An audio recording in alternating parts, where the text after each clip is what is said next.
Hello, everybody. Hope you're doing good. It's Friday, and I wanted to give you a quick shout out and kind of an update to our Illinois pastors and all of you. It's been quite an emotional week, hasn't it? Our nation went through a national election, and we have a campaign season that seems like it's an eternity. And so you're probably like me, we're kind of election weary. And we've heard enough about it and talked enough about it, and I get it. But I want to talk about it one more time here, especially to my pastors. I got a specific reason I want to share this, and maybe to all of us as parents and trying to be Christians, trying to be salt and light in our world. And this election has really, I know President-elect Trump won the popular vote, but I mean, again, it was, I don't have the figures right in front of me, but 51%. I would never appoint a pastor to a church that got 51% of the vote. I'd want a much stronger mandate, but we just don't do that in America anymore. We don't all agree. We're so divided, and this has been going on for years, and it's getting worse. And as I looked on both sides, the right and the left, politically leaning, how this election was so absolutely important, and people just based their life, their hopes, their dreams on their guy or their gal getting elected. And then when it didn't go their way, people just had meltdowns. I've just been amazed at some of the meltdowns that I have seen of intelligent, civilized, decent people, people of notoriety, people in the media, entertainers, and business leaders, and people that in other areas of their life they have their act together. But this election has just mystified them, and they've had a meltdown, no hope. And then on the other side, people that the vote did go their way, which in honest, full disclosure, it went the way that I was hoping it would go. And between the two choices, if I'd have been able to choose who I absolutely wanted, it probably would have been for certain somebody different. But between the two choices, I'm glad it went the way that it did. But even people that would lean more toward me, or I lean more toward them politically, this election was like, man, America's going to cease to exist if we don't get it right. And last Sunday I preached at Carmi, that our wonderful church there. What a wonderful brother and sister Rager and that precious congregation. They had their note burning. It was a big day, and I was just thrilled. Sonja and I were thrilled to be a part of it. But I preached on that last Sunday, what are we going to do on the day after election? Here's the two things we're going to do.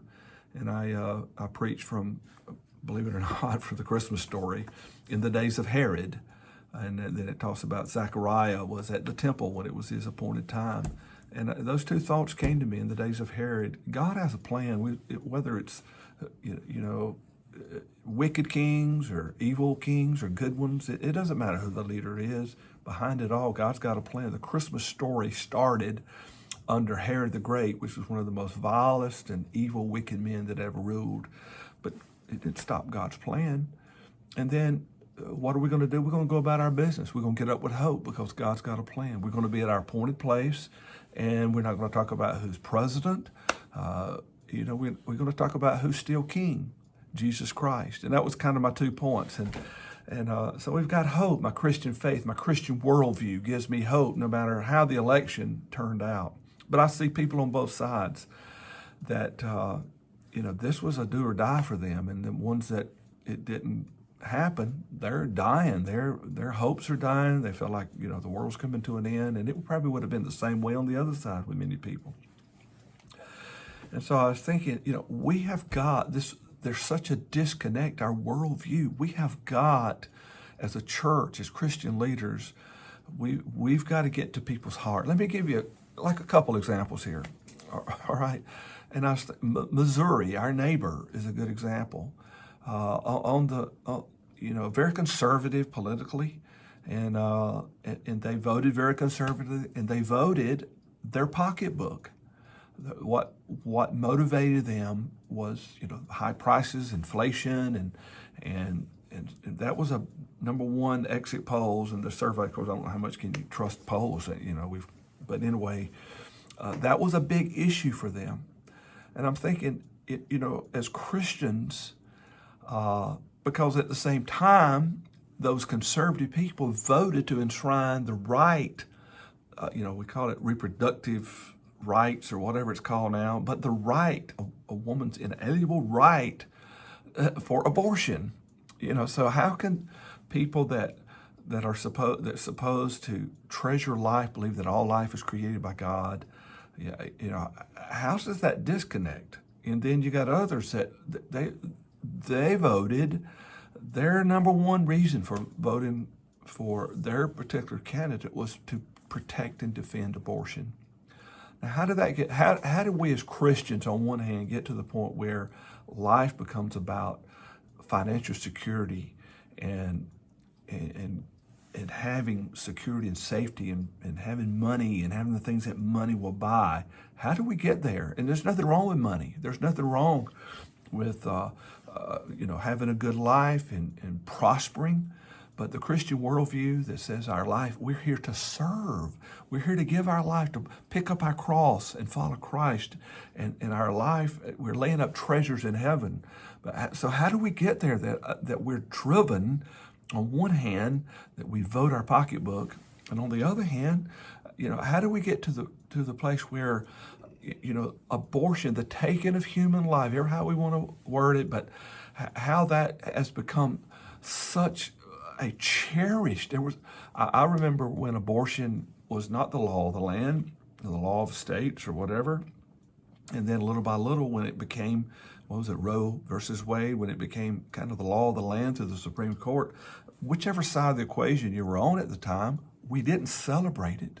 We didn't see an abortion as a positive thing and something that we should celebrate. It was always seen as a tragedy. Ever how you looked at it, we didn't celebrate losing the life of a little child. But now we've reached that. That is almost like a religion to people. How do we get there? Well, the people that are rabidly pro-choice, for the most part, they're not evil. I mean, there's radical evil people on both sides of the equation. There's evil people that would sell their grandmother. They'd rip the heart out of their wife for money. So there's evil people on both sides of the equation.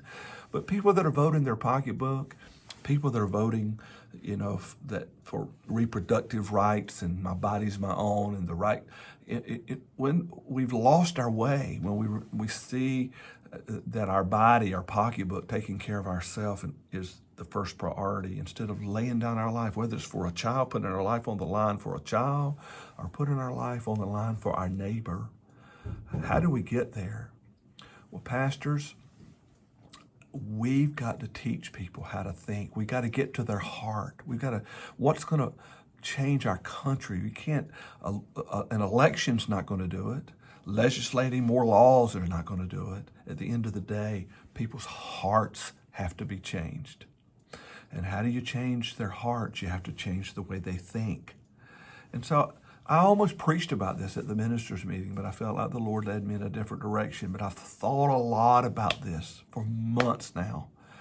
And I want to recommend 3 things from our pulpits on our Wednesday night Bible studies, teaching our teachers to teach it and teaching our parents to teach it, to have a true Christian worldview. And there's 3 things we've got to teach people. We've got to teach people, first of all, what is called general theology. The reason why an abortion is such a big issue is because promiscuity is a big issue. Selfishness is a big issue. My rights. It's not, again, I'm not villainizing people. We're just not thinking right. And general theology, when we stop teaching general theology, which is before the law and before the gospel, it's like the book of Genesis, that we are created by God. We're created for a purpose.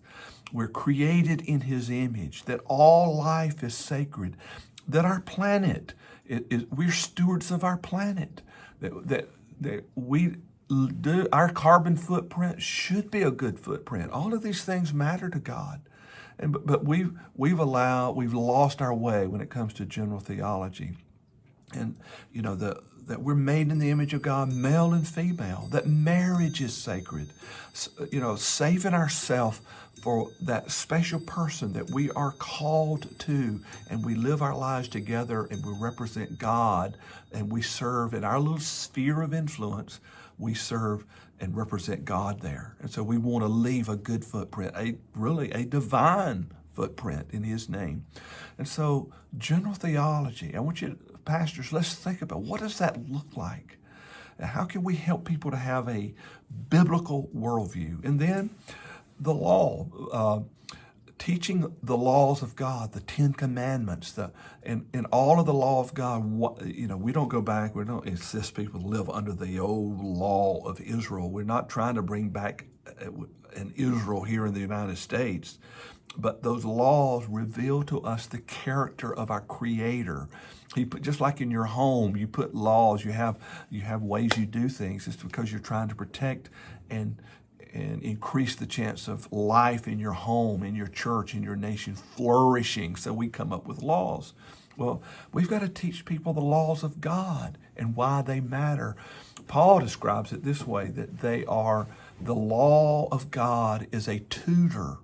We want to preach the gospel. That's going to be my third, the stool that we rest, these foundations that we rest everything else on.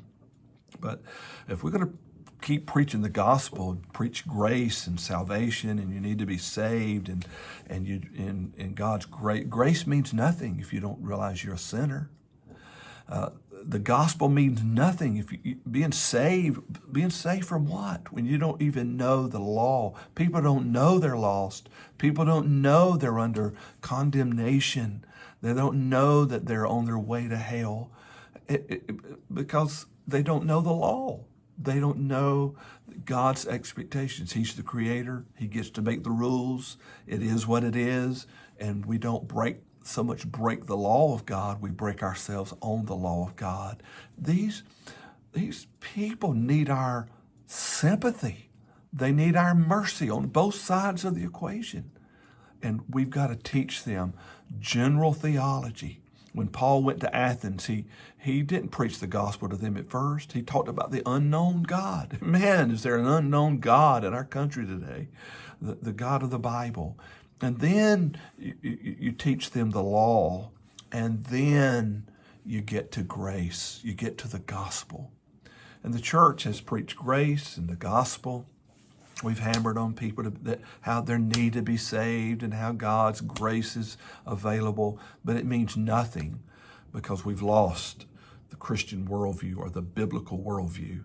We've lost it because we've stopped teaching general theology, and we've stopped teaching the law, the Old Testament law, and we've just preached therapeutic preaching on how to be happy, how to get money, how to live good, and how God loves you and God forgives you, and basically, let's all be happy. And God does love us, and God will forgive us, but God will forgive us because there's a reason He does. We need forgiveness. So just something to think about. But as pastors and leaders, let's don't be preachy and fuss at people. It's kind of ironic that the new Pharisees are some of those on the left as they scolded us. And, God love them. They're not bad people. They're just confused. They're misguided. And we're not going to convince everybody, but we can change people's hearts by helping them to change the way they think. And we do that by teaching them the truth. All right, there you go. Here's my little rant for what it's worth. God love you. Let's keep running to win for the gospel's sake. And we care about people. We don't hate people. We're not out to be mean-spirited. We want to care about people and help guide them along the way. So, love you. Thank you for all you're doing. And we'll see you soon. Blessings.